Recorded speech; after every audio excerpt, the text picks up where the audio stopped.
This is AVIOT, Atypical Voices in Our Time, the official podcast of Chemistry Productions. That's spelled K3MISTRY Productions, a media education company. So go a little something like this. That's AVIOT. Hey, what's going on, everyone? This is your gracious co-host, Jay Stokes, joined by my other gracious co-hosts, Koya and Jay Random. We are all of the AVIOT podcast. What's going on, everyone? Hey, guys. Everything is all good. What's up? Nothing much. Did everybody have a good holiday break? Yes, it was good. Spent time with family, ate well. No complaints. Yeah, same here. Ate well, no complaints. I spent time with just my son on a cruise ship. Why are you even commenting on this? We did a show already when you came back. Well, didn't you ask me a question? Well, I was asking a general question, but you weren't really included in this. I should just give a question. I'm not going to say anything. Oh, no. Okay. Anyways, what I wanted to do to start off this podcast episode, I wanted to clarify some comments that I made last week. Well, on the last episode. So what I said was this idea that Black people like to join other groups in their movements. So, for instance, when immigrants, specifically Hispanic immigrants, have their movement trying to be accepted in American society, with the LGBTQIA plus community having their movements, and with feminists, more specifically white feminists, having their movements, I noticed that a lot of Black people like to get themselves involved in there. One of my theories for why Black people want to get involved in these movements was because of sexual access. That was one reason. I didn't say that was the main reason. I just said that was one of my theories. And the reason why is because I'm starting to see nowadays a lot of times Black people like to distance themselves from Blackness. They want to be integrated into a majority white culture, and they want to get themselves away from this idea of being too Black. That's why a lot of Black people will say people of color, or they'll say minority, but they'll never embrace their Blackness. So as I said before, sexual access, I believe, was one reason why Blacks are so gung-ho in joining these other movements, even though they don't really get any tangible results. I heard you say that last week, sexual acts. What do you mean? Like, elaborate. What are they trying? Like, you're saying that Black people are joining these groups so that they can sleep with people in the That's what he's saying. Yes, that's one of my theories for why. Yes. That is one of my theories. But maybe that's a little drastic, though, no? I know it was a little bit off the chain, and maybe I should have kept this to myself. Yes, but sexual act. Okay. Yeah, I believe I should have kept this to myself. It was one of my theories. I haven't quite worked it all the way out, but what I'm seeing is a lot of times with Black people, they try to distance themselves from their Blackness. And I don't know if you've seen, like, there's Twitter posts, there's Instagram posts where you'll see Black people, they don't want their kids to have like kinky curly hair. They want them to have straighter hair. They want them to have lighter skin. We have this colorism issue going on. So I was factoring all that into the equation. So yes, I know it's a stretch, but I'm just looking at everything as a whole. And that was just one piece. I believe another part is like Blacks, we want to just have everybody get along so that because we think that by helping in these other struggles that somehow this will be reciprocated and we will get our struggles dealt with. But as we see throughout history, it doesn't really happen. Okay. Like they feel more united in some way because most Black people, you know how we'll go somewhere and hope that we're not the only Black person there. You know what I'm saying? So you just want to like join forces in some way, more so for like maybe just to have an easier way, or so they think, like to get a little easier if they join forces with somebody. Right. And like I said before, like you have to look throughout history. So I actually did some searches of different things that have happened throughout history. For example, you have with the gay community, a lot of times when it's like their Pride Month and stuff and they're talking about gay issues, they focus on white gays and they leave out Black gays and other gays of color. There's this guy by the name of George Johnson, who's a gay rights activist, and he was talking about the Stonewall riots and how the people who spearheaded the Stonewall riots back in I think it was the 1980s, they were Black gay people. But when they talk about the Stonewall riots, they don't really touch on these Black gay people that really were instrumental. In fact, they showcase more white individuals than anything else. That's common. Because they do that all the time. We do a lot of the work, they get all the credit. I know you're right. We do all the work to get all the credit. Shit, that sounds like work.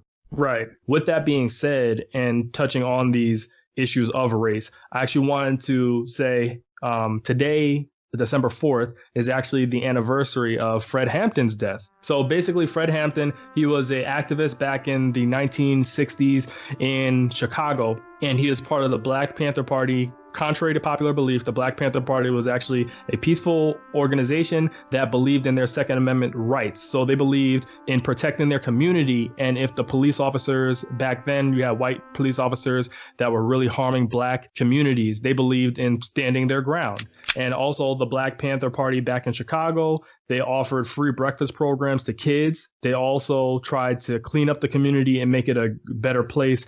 They were trying to rid crime in the areas. They set up medical clinics for the poor, and they did a lot of great things such as that. So Fred Hampton was one of the influential leaders.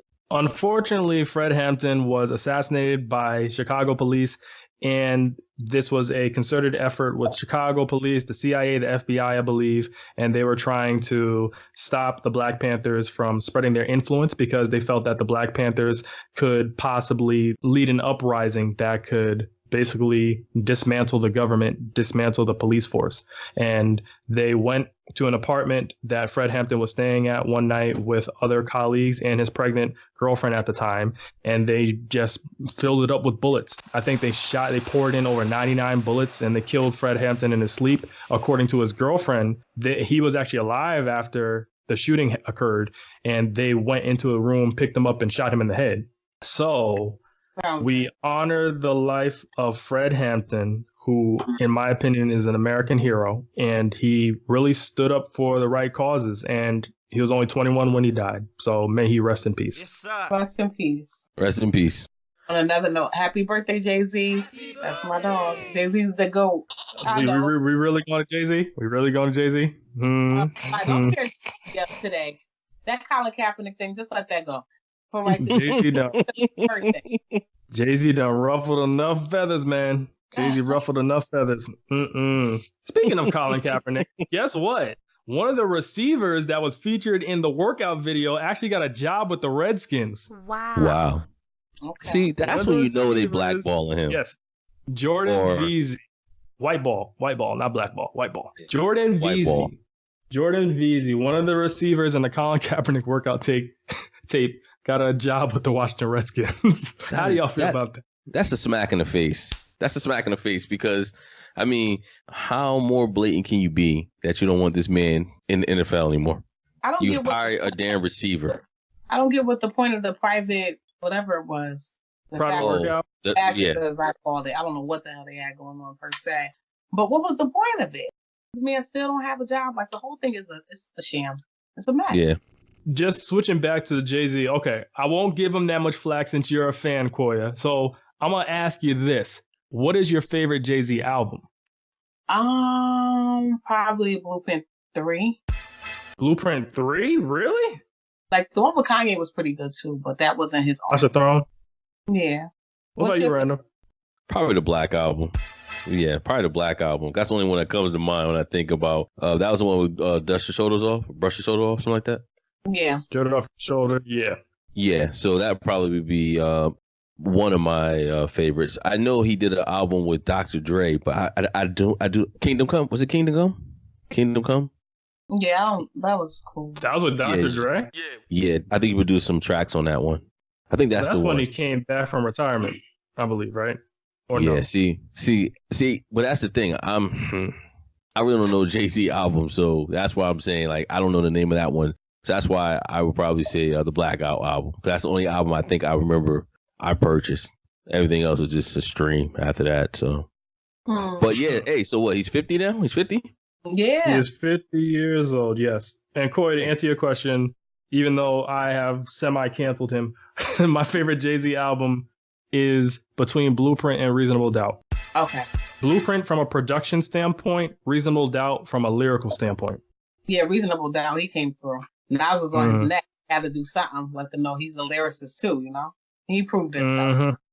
Good job. Yeah, he did. But he never rapped like that ever since. Like Reasonable Doubt, he was on it. But ever since then, he really broke it down. He dumbed it down for everybody, I believe. Well, you know, mainstream likes to dumb down. Like, if you really want to sell, to be who he is today, sadly, you do have to somewhat dumb it down.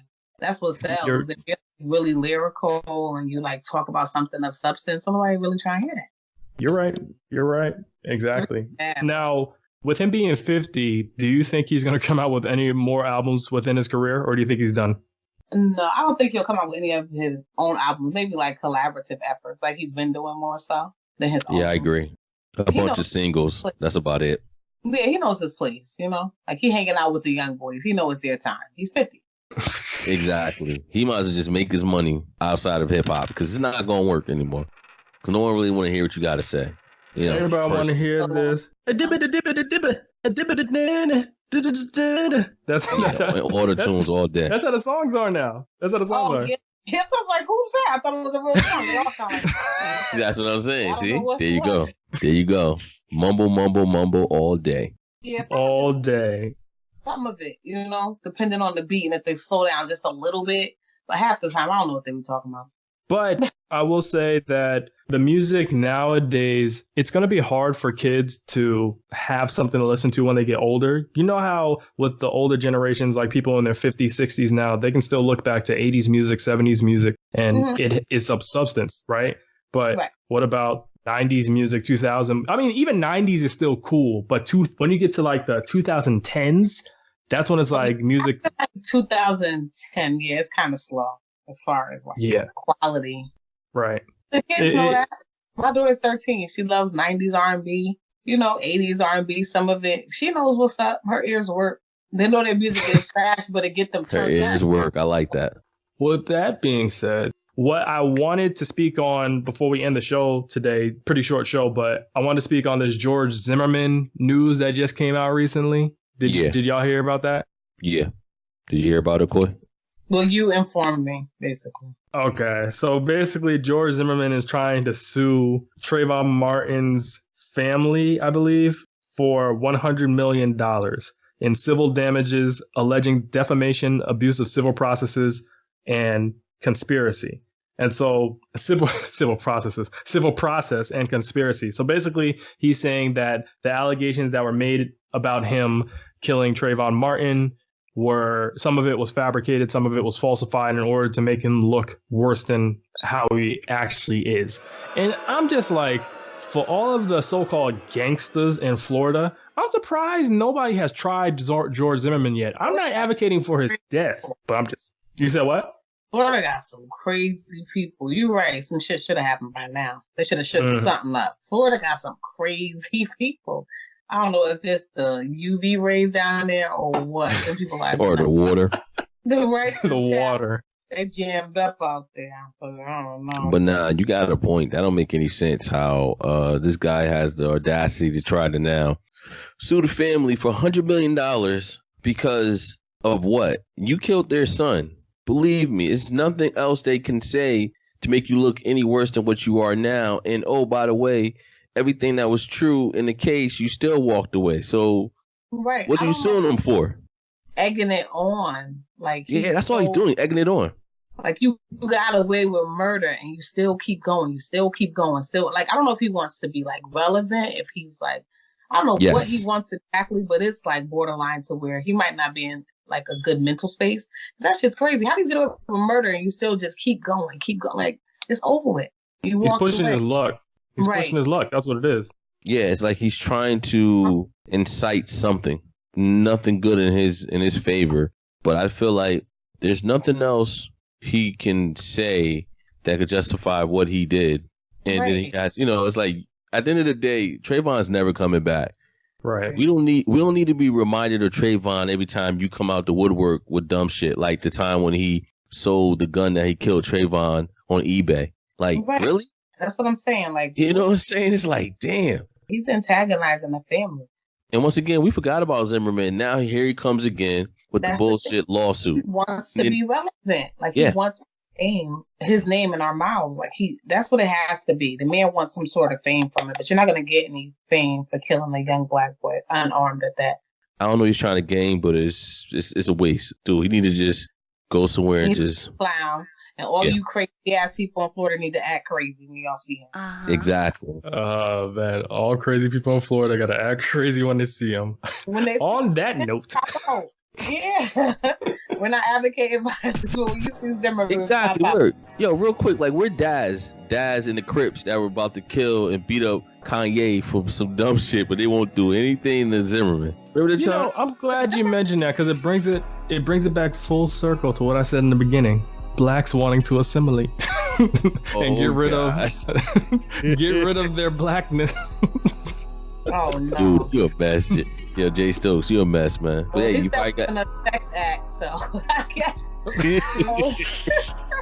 I'm telling you, one day my theory will be relevant. One day. Any black person you see fighting a different fight, you better know they're looking for sex. That's it. They ain't looking to help you. They're looking to sleep with you. I told you, it's a theory. It's a wild theory, but I'm telling you. As long as we're all clear that the shit is wild. Yes, it is wild. Yes, I agree. It makes me laugh though. It's very extreme. That's for sure. Yes, that'll be my one major flawed opinion on this podcast. That's all right. Please, I say something probably to the left all the time. It's funny to me. I stay talking about how Bernie Sanders on his way out. Oh no. Okay. And you don't leave Bernie alone. Yo, why is Random trying to kill off Bernie for? Huh? Hey, listen, he doing a good job of that himself. So. Oh my Lord. Don't do Bernie. Y'all be going crazy in that group chat too. No. I don't say anything about Bernie, okay? I don't say anything. I say may he live a long, healthy life. And Random already like, oh, he on his last leg. He showed his true colors. I'm like, how you show your true colors? You have a heart attack. That's your true colors, man. Listen, that's a red flag right there. Don't vote for him. He get too excited. I don't know, that pacemaker ain't gonna be working. Bernie ain't got no pacemaker. Do Bernie. He need one. Give another 4 years at least. But on that 2019, Bernie can make it to 2025, y'all. Nah, Bernie. 2025. Listen, 2021. Oh no! Edit that out. That's terrible. So on that note, before Bernie come looking for me, we get in the show. Who we gonna vote for, guys? It won't work for damn Bernie Sanders, not Joe Biden. Nah. He's the strongest candidate. Joe Biden like little girls. I don't like that. Nope. Yeah, he's a little touchy-feely with kids. Yeah. That's crazy. Like Joe Biden. Well, you know, our president right now be grabbing girls by the pussy. No one say anything. Well, at least those are big grown women with pussies, not little kids. Little girls? Wait. We talking about little? Like we talking about little? Like 10. Oh my Lord. Like 8. You didn't see the videos? Yes. I don't want to see the videos. I don't want to throw up. Here we go. Now I'm going to drop my first little bit of receipts in this group chat and let y'all know what's going on with Mr. Biden. They have like a long video of him being inappropriate with people's kids. It's so gross, yo. I can't fuck with that. Damn. Well, then guess what? I guess I'm going to show up and vote for Forky. What? Forky from Toy Story 4. You know what? Forky. I seriously gotta watch Toy Story 4. I gotta see what the hype about Forky is about. Oh, Forky's a mess.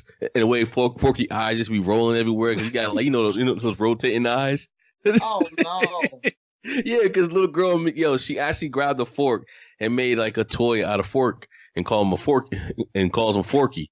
And it's basically like those like them eyes that you could buy that you shake eyes rotate. Yeah, so she basically took those eyes. Exactly. So she took a fork, gave the fork little peg legs, and put those eyes on him and called him Forky.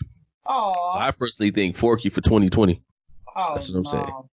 But Koy, when we cut Random off, he was saying you can't vote for Kamala anymore because Kamala, she dropped out.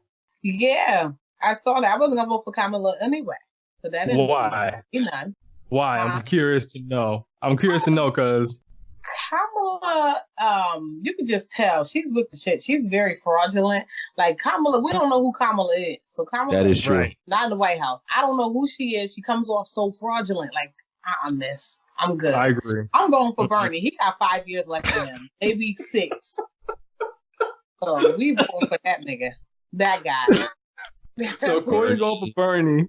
Random going for Forky. And now for a quick commercial break. To help better educate the public about media matters, Chemistry Productions co-founder Jay Stokes began writing for our personal web blog called Tit for Tat. You can find his writing at chemblog.wordpress.com. That's K3mblog.wordpress.com. Here, articles are posted every Thursday.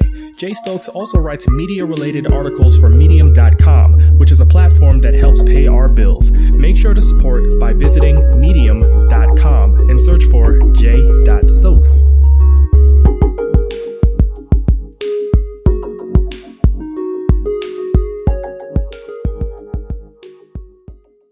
Yo, I'm going for 4. Too. The guy talks black and he's white. It's Teen Titans. I'm gonna send that to y'all too.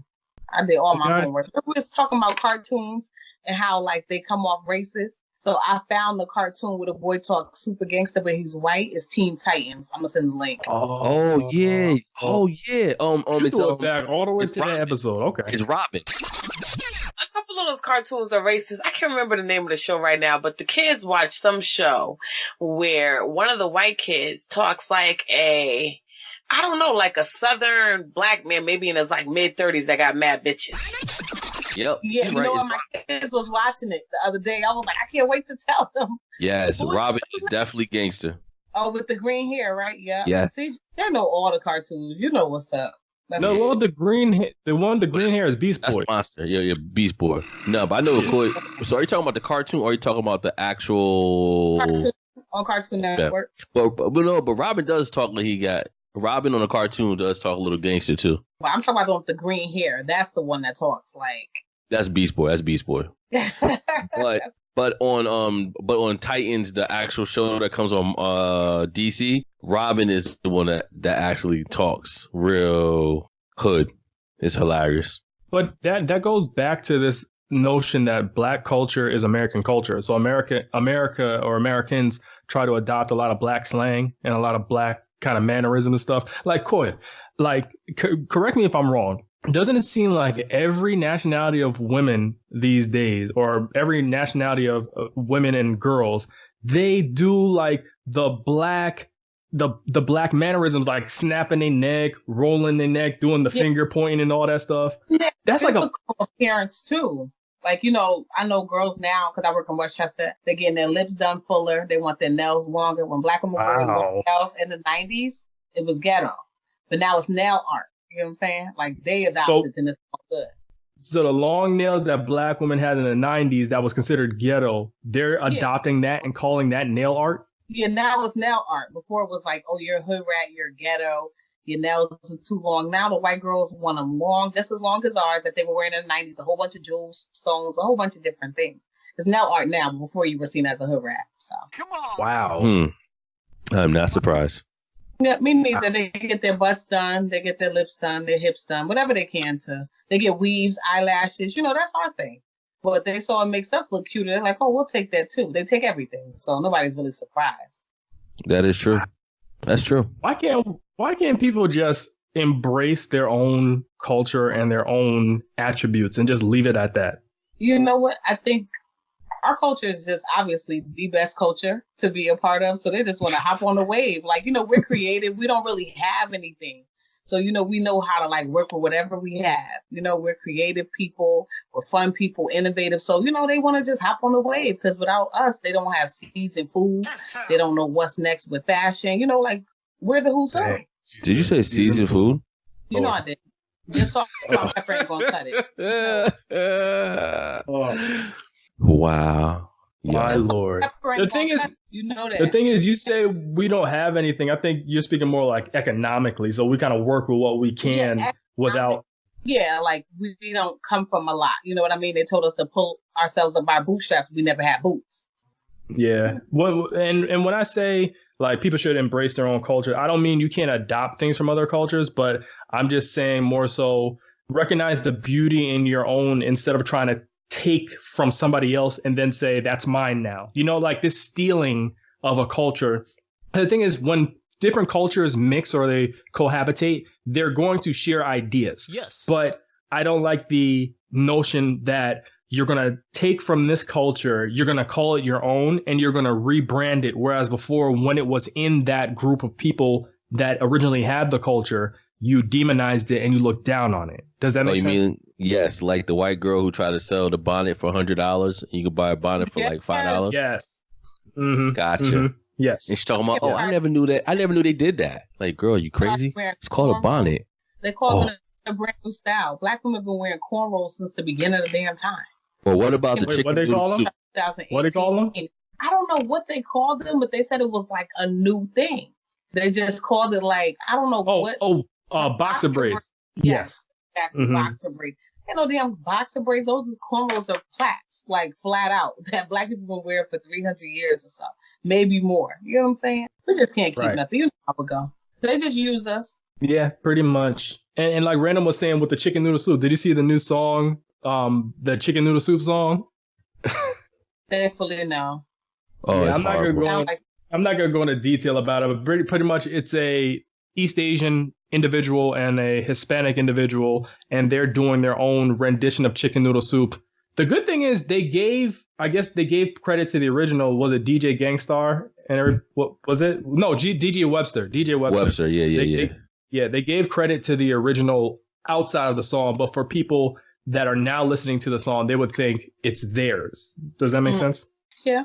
Because the kids don't really know chicken noodle soup wasn't like a real big song that lasts the test of time. So somebody can just come back with it now and they'll think it's new. And sell a lot. That's the sad part. Mm-hmm. That's true. Like when they did and now I gotta actually look it up. So the original was DJ Webstar and Young B, and the new one is J Hope and Becky G. Yeah, that's the new one. Becky G. Yeah, Becky G. She's on the R&B radio station the other day. She's on the R&B radio? What? Yeah. Who? He has a song with LMA. Ed Sheeran. Oh. Ed Sheeran, he's somebody that likes to jump from like place to place. I think he has a song with Burna Boy. What? Burna Boy? Ed Sheeran has a song with Burna Boy. Who the hell is Burna Boy? You don't know who Burna Boy is? Burna Boy? It's probably lit. Burna Boy? He's the Afrobeat artist. Nah, never heard of him. Burna Boy is nice. You gotta listen to his new song, his new album, African Giant. He's good. Yeah, he's like an African pop star, Burna Boy. Yeah. Okay.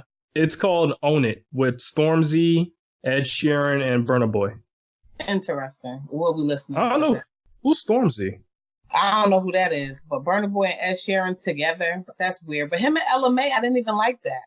The thing is with Ed Sheeran's voice can come off kind of flat. When it comes off, when he sings with other like kind of soulful singers, his voice is kind of, you know what I mean?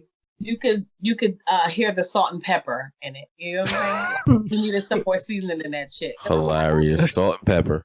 Yeah, so he does. So we need some Lawry's? Yeah, he needs some Lawry's, some Sassons, some something.